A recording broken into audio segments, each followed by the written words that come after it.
I'm really interested in how we can support people to change their behaviours more broadly.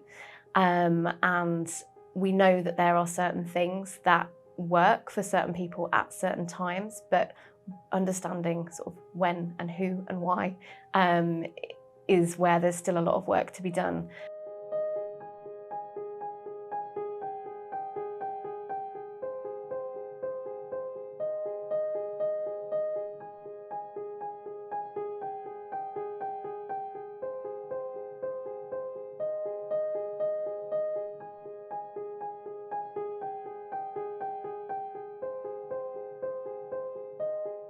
The project started with this idea that cancer screening itself is potentially a really opportune time because people are already thinking about doing something that might help their outcomes if they are to be diagnosed from cancer. And we've been doing some work already looking at whether people would be open to having conversations about changing lots of different behaviours around the time of different cancer screenings, including lung cancer screening. And that work suggested that people were very open to having those conversations. And we know that healthcare professionals can prompt patients to act, and there is evidence that that's the case.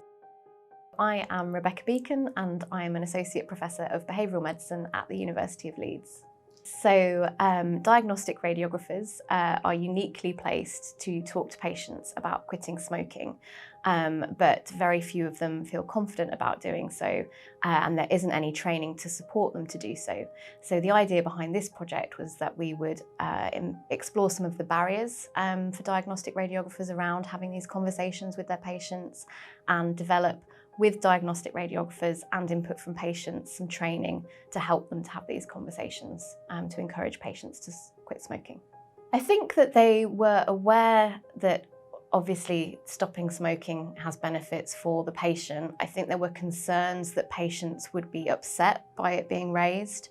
There were concerns that it would put patients off attending appointments if they thought that it might be raised, but actually a lot of the evidence we have suggests that patients expect for these conversations to happen, and so long as it's raised in a way that's supportive and non-judgmental, that it can help, not just help, but also encourage them to start that journey towards quitting smoking.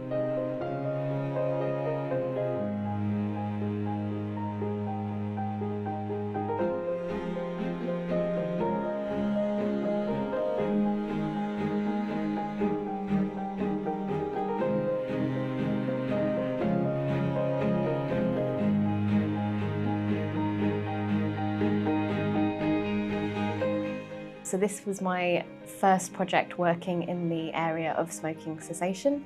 It gave me an opportunity to collaborate with a diagnostic radiographer, Nick Woznitska, and to learn a lot from him about that role and the setting.